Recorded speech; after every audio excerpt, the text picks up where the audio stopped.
Bienvenue dans Igloo, l'émission qui va jusqu'au bout sur topmusic.fr. On parle de l'habitat, c'est le Mac de l'habitat, une émission proposée par Cédric Simonin. Bonjour Merci, Cédric. Merci, bravo pour ce slogan un peu pourri, mais on l'accepte quand même. C'est nouveau, ça vient de sortir. Avec nous aujourd'hui Christian Weibel de Century 21. 30 ans d'expérience et même beaucoup plus chez Century 21, on sait de quoi on parle. Avec vous dans un instant, nous aborderons une question, les nouveautés réglementaires dans la gestion locative. Ça va Christian ? Tout à fait. Vous êtes prêts ? Très heureux d'être avec vous ce soir. Christian est très en forme aujourd'hui. Très heureux. Mais avant de parler de tout ça, une info du monde de l'habitat, Cédric. Oui, une info qui va faire grincer les dents mon voisin de gauche. Puisque je vais vous parler de gens qui souhaitent vendre leurs biens immobiliers seuls et qui souhaitent publier leurs biens immobiliers sur les réseaux sociaux. Je voulais informer que Facebook déploie de nouvelles fonctionnalités sur sa plateforme. Il est depuis quelques jours possible de publier une photographie en 3 dimensions sur le réseau social. Dans les faits, il s'agit d'une photographie qu'il est possible d'incliner légèrement vers la droite ou vers la gauche, ce qui donne un effet 3D. La fonctionnalité est actuellement en train d'être déployée à l'ensemble des utilisateurs du réseau social. Alors comment ça marche ? Il faut tout d'abord vous rendre sur l'application mobile Facebook. Ensuite, vous créez un nouveau post et sélectionnez le type de publication photo 3D. Vous savez, les 3 petits points que vous avez en haut de vos posts. Sélectionnez la photographie que vous voulez transformer. La plateforme vous propose alors de prévisualiser le rendu de votre photographie en 3 dimensions. Et pour apercevoir le rendu 3D de votre photographie, votre audience devra incliner son téléphone sur la gauche ou sur la droite. De quoi créer donc de nouvelles possibilités d'engagement et de mettre en valeur certains aspects des propriétés que vous diffusez sur la plateforme. Merci pour cette info. On entre dans le vif du sujet maintenant. Les nouveautés réglementaires ou la nouveauté réglementaire, je ne sais pas s'il y en a plusieurs, dans la gestion locative. Vous avez travaillé, Christian, vous avez potassé tout ça et Cédric va vous cuisiner. Oui, alors, on aura 2 thématiques et c'est assez exceptionnel dans l'émission Igloo.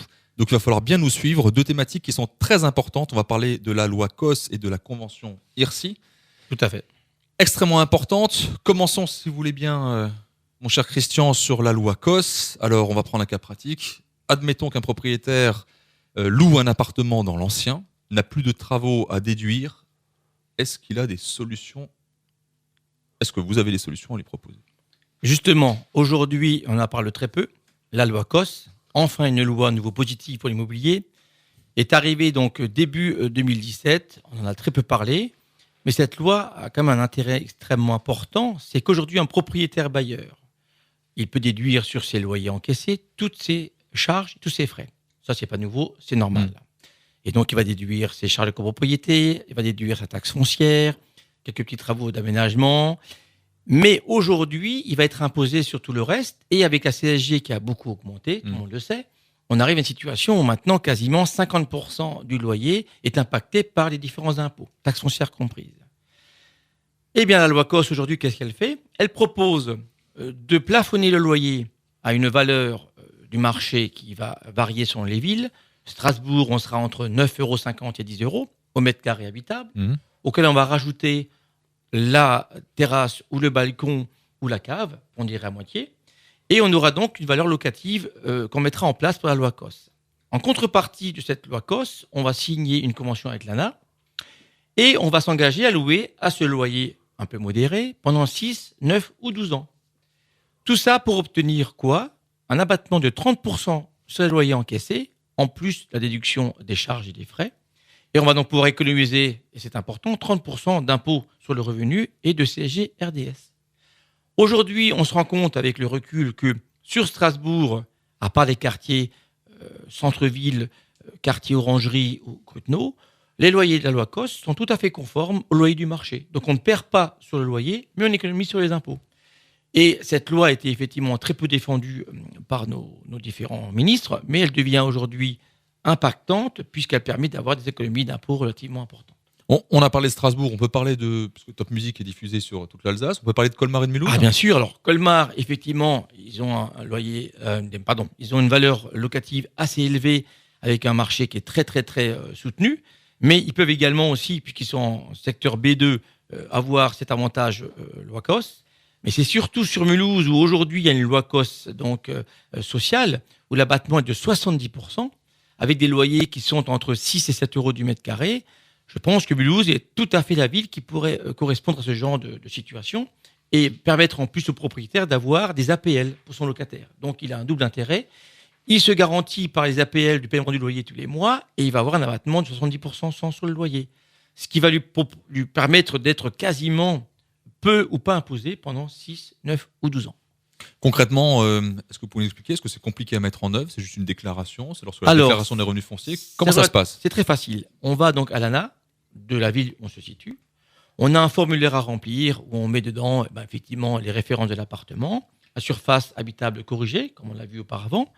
Ce document-là, on le remplit, on le signe, on le dépose à l'ANA et automatiquement ensuite, dès que le formulaire est revenu au domicile du propriétaire bailleur, dans le bail qu'on mettra en place, on remettra juste dedans le numéro de la convention ANA. Et tous les ans, on cochera dans les revenus fonciers la petite case loi COS et l'abattement des 30% sera automatiquement calculé par le propriétaire. Mais ça vient pas en concurrence avec d'autres lois de défiscalisation Ça vient plus, puisqu'on a eu beaucoup de lois précédemment, la loi Besson, la loi Borloo, ainsi de suite. La loi COS, elle supplante toutes ces lois-là. Elle est en place jusqu'à fin 2019 pour l'instant. Ça sera sûrement reconduite. Mais aujourd'hui, sur 12 ans, le gain d'impôt sur un loyer de 400 €, il est quand même extrêmement important. Et je pense qu'aujourd'hui, l'agent immobilier a l'obligation, j'estime, ou le devoir, de dire à ses clients, attention, il y a une nouveauté, faites-en bon usage. Ça s'appelle la loi COS. Oui. Et alors, il y a une autre loi qui Oui. s'appelle IRSI. Qui est une convention, la convention IRSI. Alors, IRSI, mon cher Christian, qu'est-ce que ça veut dire? On sait que c'est une loi de simplification des assurances. Pouvez-vous nous en dire plus? Tout à fait. C'est une loi qui a été mise en place pour les 18 mois à venir. C'est un test. C'est la nouvelle convention d'indemnisation et de recours des sinistres dans les immeubles. Et en fait, qu'est-ce qui se passe aujourd'hui? Eh bien, quand vous êtes propriétaire bailleur et qu'il y a un dégât des eaux, on ne sait jamais que faire. L'assurance du locataire prend en charge, peut-être pas, celle du propriétaire, celle de l'immeuble.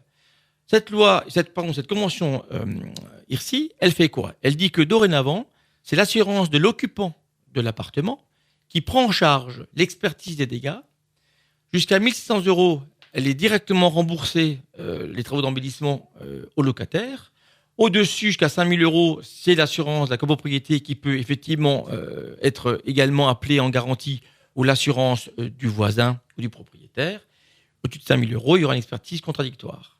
Le but, c'est de simplifier très rapidement, de faire qu'une seule déclaration de sinistre et d'obtenir effectivement des réparations beaucoup plus rapides. Parce qu'aujourd'hui, les assurances sont encombrées de déclarations de sinistre et c'est pénible pour tout le monde. Attention quand même à deux choses, c'est que le locataire qui fera une déclaration de sinistre, s'il n'a pas prévenu son propriétaire et qu'il encaisse les travaux d'embellissement, il faut qu'il ait réalisé les travaux. Sinon, le propriétaire va retrouver un appartement totalement humide et moisi et il n'aura pas eu les travaux d'embellissement qui ont été réalisés. Donc là, concrètement, Christian, pour le dernier cas, le point de vigilance que vous citez, qui est très intéressant et important, comment je peux m'en prémunir? Maintenant, si mon bien est laissé en gestion, comment ça se passe? Si mon bien, je le gère directement, comment ça se passe? Alors, quand nous avons une gestion locative d'un appartement, que se passe-t-il? Le locataire, en général, nous appelle nous dire, voilà, monsieur l'agent immobilier, mon appartement a subi une fuite d'eau. Donc, on est prévenu. Et nous allons bien sûr, nous, suivre cette convention IRSI pour être sûr que le locataire qui touchera l'indemnité fera les travaux. Et en général, nous faisons faire les travaux. Si par contre le propriétaire aujourd'hui n'est pas informé de ce problème de dégâts des eaux, il est impératif que lorsqu'il y aura l'état des lieux de sortie de l'appartement, et s'il se rend compte qu'il y a des dégâts dans l'appartement importants liés à un dégât des eaux, il a l'obligation de demander au locataire s'il a perçu une indemnité pour ces travaux-là, et il peut à ce moment-là imposer tous les travaux de rafraîchissement au locataire. Bon, et ben voilà, ça va être difficile de résumer tout ça en quelques secondes, Oui. les deux lois dont on a parlé aujourd'hui.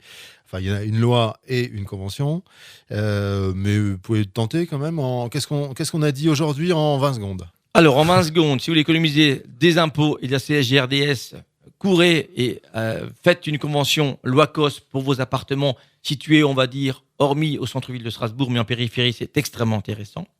Et pour la convention IRSI aujourd'hui, soyez vigilants, mais sachez que ça simplifie beaucoup les problèmes de dégâts des eaux ou de sinistres quels qu'ils soient.